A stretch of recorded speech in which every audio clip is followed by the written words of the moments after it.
Welcome to week 4 of Nursing 301. We are going to cover chapter 9, the family, this week.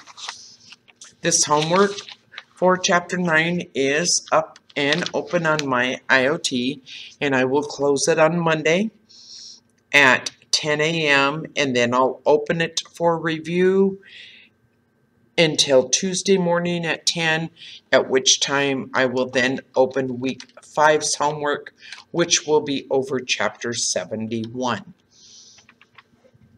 So you guys are doing great of keeping up with your homework and doing your quizzes. I am really proud of how you guys have adapted to our online learning. So we're just going to continue this way until we meet again in person. So chapter 9, the definitions and characteristics of family. Family consists of two or more people who are joined together by legal, genetic, and or emotional bonds. It can be by blood, marriage, adoption. They usually live together, can also be considered any group of people living together for mutual, emotional, spiritual, and financial support. And also, this key concept on page 97, a client's family includes any person that he or she identifies as a family member. So, families share common characteristics. It is a small social system. It performs certain basic functions and tasks. It has structures for a dependent individual to become an independent person. It has its own cultural values and rules. And it moves through stages in its life cycle. And one thing we have to remember is all nursing care should involve the family. We must consider the particular needs of the family, circumstances, goals, and priorities of each family member and the members within it. So, parenting. Parenting, of course, is, it's the ability of one or more people to help a child meet their needs and to guide that young person through developmental tasks. Of course, parenting styles differ with each and every family. Some families are really strict in discipline, where others are lenient or, they may just be indifferent. And remember, a person's own upbringing may guide their parenting styles, where some parents learn their styles by watching role models, by reading, or by following moral or religious teachings. So parental task, we provide children with food, shelter, and safety. And we help children develop identity, self-confidence, and creativity. Parenting is an enormous responsibility and brings about a lot of rewards as well as challenges. So the one thing I want you to remember is a person's own upbringing may guide parenting styles, or they learn by watching role models, reading, or following moral or religious teachings. Also, the key concept on page 98. I want you guys to really understand that one, know that key concept, because the lack of adequate self-esteem may play a role in the development of problems later in life, including chemical dependency, eating disorders, and depression. And it can also attribute to ineffective parenting. Siblings. The first peer relationship that many people experience is their sibling.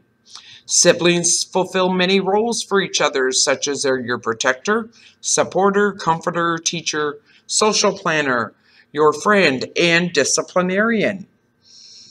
Another thing that also plays a role is your birth order in shaping your experiences of siblings.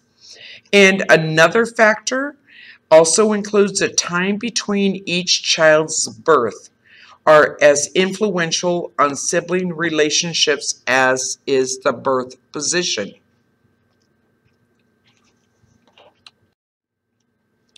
Functions of families. The family is organized as a unit for the achievement of the following basic functions: providing for physical health, providing for mental and spiritual health, socializing members, reproducing, and providing economic well-being. So these basic functions, like I say, are universal to all families. The socializing members, that's teaching members to behave in a socially accepted manner. Reproducing is providing new members. And also vital to family and societal well-being is supporting individuals in their physical, emotional, economic, and social growth.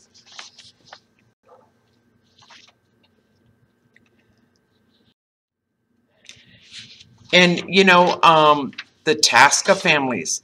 The essential family tasks relate to Maslow's hierarchy of basic human needs.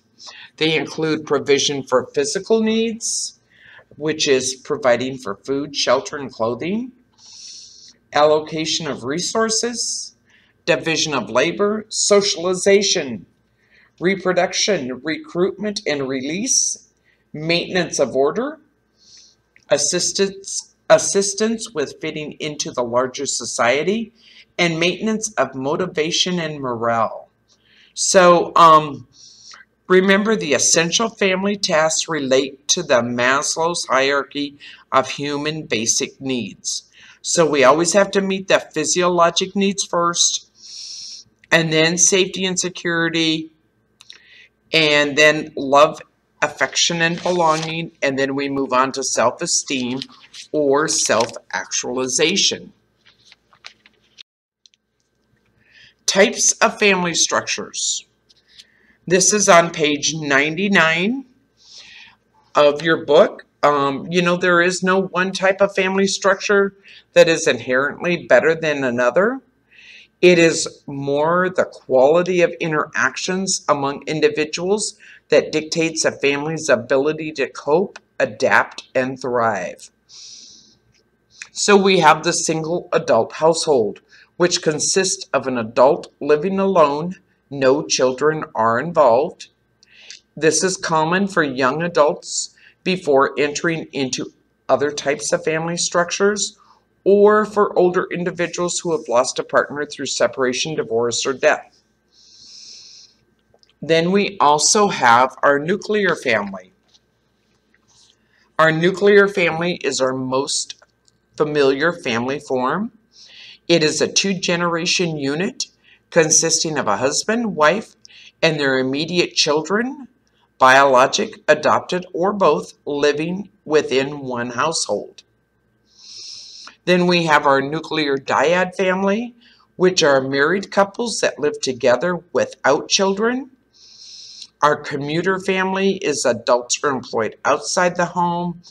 And we also have the dual career family or the dual worker family, where that is the nuclear family in which both parents work outside the home.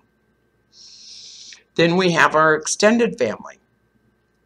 The extended family consists of the nuclear family and other related people such as grandparents, aunts, uncles, cousins. They may live together or they may live in close proximity of each other. They may share babysitting and disciplining. They influence parental decisions regarding child rearing. This type of the extended family is becoming increasingly more common in today's world. Then we have our single parent family, which is an adult head of the house with dependent children, may be single as a result of separation, divorce, death, or never being married. We have our binuclear family and step families. This is one in which a separation or divorce of adult partner occurs, but parents continue to assume a high level of child rearing responsibilities. Divorce has contributed greatly to the changes in family situations. We also have blended or reconstituted families. The reconstruction of more than one family unit into a single family unit. We have our alternative families. We have our gay or lesbian families, which is the partners of the same sex may live together in a family relationship. We have our communal families, which that is several people live together. They strive to be self-sufficient. They minimize contact with the outside society, and they share financial resources, work, and childcare responsibilities. And then we also have our foster families, where children live in temporary arrangements with paid caregivers. And then we also have cohabitation, which is unmarried individuals in a committed partnership that live together with or without children.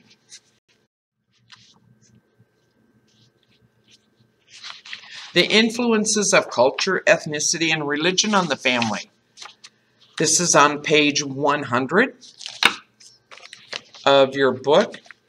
And then also box 9-1, you will see this information, and this information, like I said, is located in box 9-1. Families develop culture that is reflected both internally and externally, and the internal beliefs of the elder family members are taught to younger members. And each culture or ethnic group sets standards for its members, and people in general tend to live in communities of like-minded people or people of similar ethnic background. And this networking gives its members support and helps them maintain their ethnic ideals. So, influences of culture, ethnicity, and religion on the family. It could be choice of marriage partner, dating customs, number of spouses, and living arrangement. Each person brings into the family cultural factors reflecting his or her background.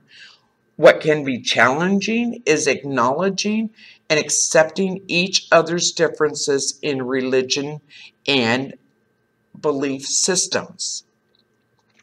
So just remember, each person brings into the family cultural factors reflecting his or her background, and adjustments must be made to acknowledge and accept each other's differences. Also, culture, ethnicity, and religion influences how to deal with emotions, the status of men and women, who are the family decision makers, roles of the various family members, attitudes towards children and older adults in the family, attitudes towards education and the choice of vocation, family decision makers and the roles of the family members, and family disciplinarian and types of discipline. All these have influence. All of these are culture, in ethnicity, and religion has an influence towards.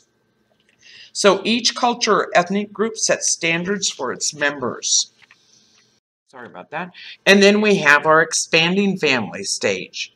This stage begins when an individual selects a partner with whom he or she makes a commitment, and it ends when the first child leaves the home to begin his or her own transitional stage.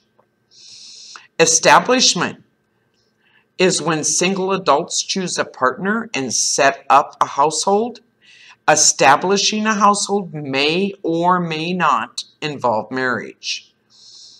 This phase often contains its own transitions as individuals shift from independent living to learning to share and maintain an interdependent relationship. And then we have childbearing. That's where a family enters the childbearing phase with the birth or adoption of its first child. Transition to parenthood is often difficult, though, because adults suffer because of inadequate time they have together. And then child rearing. Oh, back to childbearing, though. Um, Childbearing, they also need to maintain a mutually satisfying relationship as a couple during this period. And then also during this period, two parents are sometimes arrange to work different schedules for childcare purposes. And usually when they do that, the relationship between the two adults may suffer because of the inadequate times for each other. And then child rearing is preschoolers, school age, adolescence. Socialization of children is a major task of child rearing, and families are often pressured for time because you have not only your schedule, but then you have your children's schedule that has to be considered. And things can sometimes, with meal times and that, not always be on a set schedule all the time. So during that time of child rearing, though, the adult's responsibility and community contacts also increase during this time. And what is important is communication is a developmental task. So, communication is very important, and it can be sharply displaced as a family grows. So, adults need to plan times when they can be alone together without children. And then we have the contracting family stage. During the contracting family stage, the family starts to become smaller. So you have child launching. This is when the family has reached its maximum size and begins when the first child leaves home to live independently and ends when the last child leaves home. This phase represents the outcome of preparing children for adult life. An important developmental task at this time is to accept and to appreciate, even if one does not always approve of, the differences in ideals, habits, and philosophies of the new generation. Post-parenting begins when the youngest child leaves home and continues until the retirement or death of a partner. Many people find their middle years are a comfortable and serene period, but couples who share the common goals and interest are likely to enjoy this period. An important task during post-parenting is to maintain relationships with your aging parents and your growing children. And then also a new role that, some individuals may take during this phase is becoming grandparents. And then aging. As partners get older, they face a lot of different challenges. Many older adults decide to relocate. Sometimes it's because one partner needs to go to a nursing home. And, so those decisions can be difficult. They also face challenges in income, health, and death, and then planning legal affairs. So remember with aging, sometimes a short illness can wipe out that couple's modest savings account. And during this stage, sometimes they may be forced to sell their home or seek other financial assistance. Socioeconomic stressors greatly influences family. Remember, poverty knows no boundaries. Family's income level often influences their choices, such as where they live, their education, daycare facilities, material goods, and nutrition. And because of economic restraints, if both parents have to work, older siblings may be required to take on more household or babysitting responsibilities. So, socioeconomic is a big stressor. Divorce and remarriage. Adults may feel overwhelmed. Children may feel guilty. They may have animosity between adults. which expose children to uncontrolled emotions, arguments, anger, and depression. And, sometimes their school performances may suffer, or they may engage in misbehavior. Because, even if a divorce is handled amicably, children may experience conflicts about their loyalties and may have difficulties making the transition from one household to another during visitation periods. And then when families blend, children, rivalries, and competition for parental attention can lead to repeated conflicts. Violence and abuse. Violence in a family is a concern of all ages. Cultural and economic pressures may contribute to such situations, because abused individuals may be afraid to expose the situation to outsiders, or may be financially or emotionally dependent on their abuser. Abusive situations and other dysfunctional patterns of coping can have negative impact on children.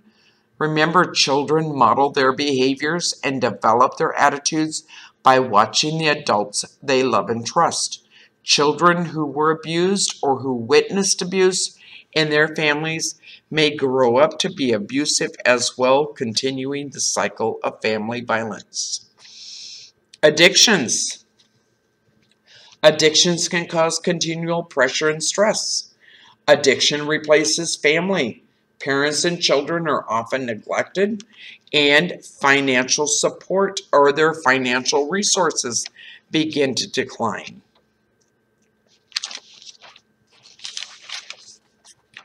And then another thing that is a common stressor is acute or chronic illnesses, because financial issues may become of a great concern, and sometimes even, they have to consider employment issues.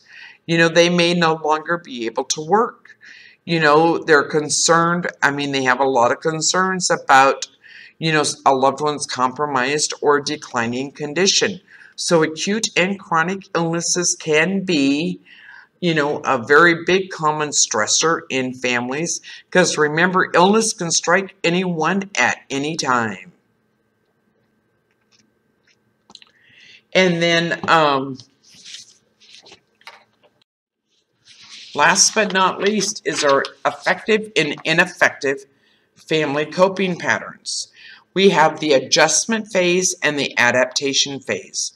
This information is located in your book on page 104, box 9-2.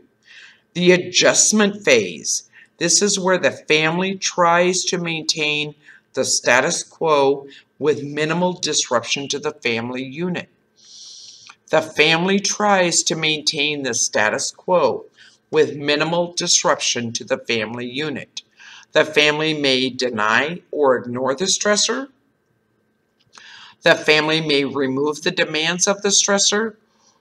And the family may accept the demands created by the stressor. That is the adjustment phase for a family's response to major stress. And then we have the adaptation phase. And this is where the family realizes that regaining stability will involve changes in the family structure. Friends and community provide assistance with the problem-solving process during the stressful period. And roles, rules, boundaries, and patterns of behavior within the family are altered as needed in order to regain stability. Remember, roles, rules, boundaries, and patterns of behavior within the family are altered as needed to regain stability. An example of an adaptation phase would be, say, the mother has an illness and the daughter moves in to care for the mother. They're making that change. They're altering what is needed to regain stability within the family.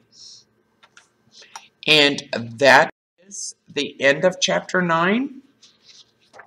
So the one things that I really do want you to remember is I want you to pay close attention to box 9-2 on page 104, and also the key concept on page 98.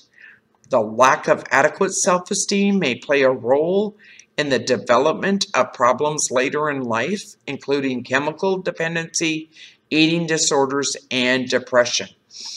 And then the only other place that I want to bring attention to that I didn't, it's not on the slides, but is on page 98, in practice, educating the client 9-1, ways to promote children's self-esteem and independence. Spend quality time with children, including playtime and instruction.